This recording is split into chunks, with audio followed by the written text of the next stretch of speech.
Parliamo dunque dell'importanza che ha l'arrocco in uno schieramento. L'arrocco non è una mossa che va effettuata solo per cercare di confondere le idee all'avversario, ma deve essere una mossa che serve a mettere in protezione il proprio re. Quindi non è una mossa che comunque deve essere facoltativa, diciamo, ma deve essere quasi obbligatoria. Nel 99,99% dei casi delle partite che vedrai, noterai che entrambi i giocatori arroccano, sia sul lato corto che sul lato lungo. L'arrocco appunto viene effettuato sia per mettere il re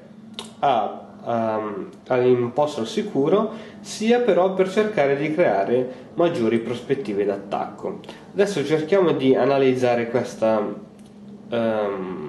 situazione. Allora, il bianco apre con E2 e 4, classica apertura di re, e allo stesso modo risponde il nero.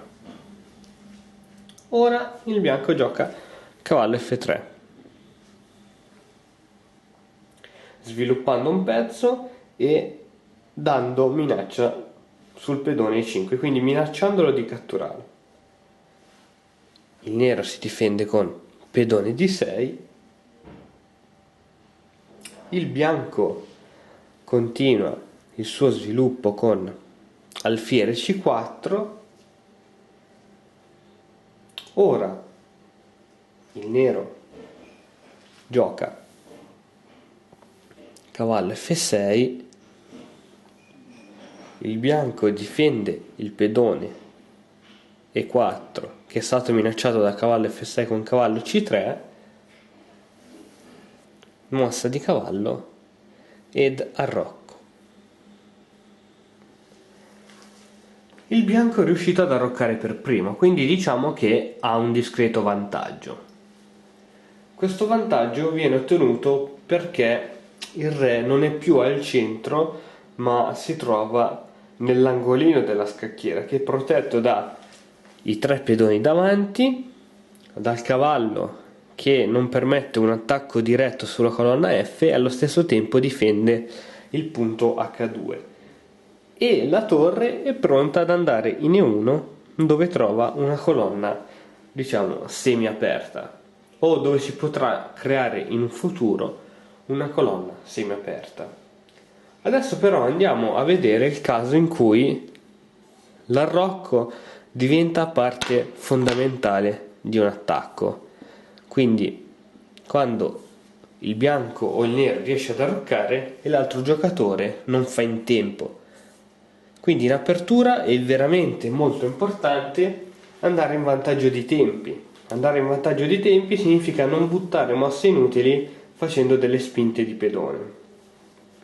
Ma bisogna subito sviluppare i pezzi, lasciare il campo libero per arroccare. Vediamo subito. E4, E5, solita, cavallo F3, questa volta il nero difende il pedone E5 col cavallo in C6, alfiere B5 liberando lo spazio per l'arrocco, e ora A6, alfiere A4 entrando così nella Ruy Lopez, cavallo F6 e addirittura arrocco. Nonostante il bianco è consapevole che il pedone in E4 può cadere da un momento all'altro, arrocca comunque. L'idea del bianco infatti è quella di giocare sul vantaggio di tempo. Il bianco ha due pezzi sviluppati ed ha già arroccato, mentre il nero ha solo due pezzi sviluppati e manca ancora l'alfiere da togliere, e c'è questo bel pedone al centro che può essere catturato tramite delle diverse manovre. Ora, immaginandoci di piazzare la torre da F1 a E1, abbiamo un attacco a raggi X sul re in E8. L'attacco a raggi X è quell'attacco non proprio diretto, ma che si può fare nel giro di qualche mossa. Infatti senza il cavallo e il pedone c'è un attacco diretto contro il re. Quindi questa è una posizione veramente molto delicata, dove il bianco sfrutta l'arrocco per portare la torre da H1 in una posizione che serve a ben poco ad una posizione molto attiva, dove potrà creare grossi danni con l'aiuto anche della spinta di 3 e cavallo per, andando così a giocare a raggi X. Vediamo adesso invece un'altra posizione.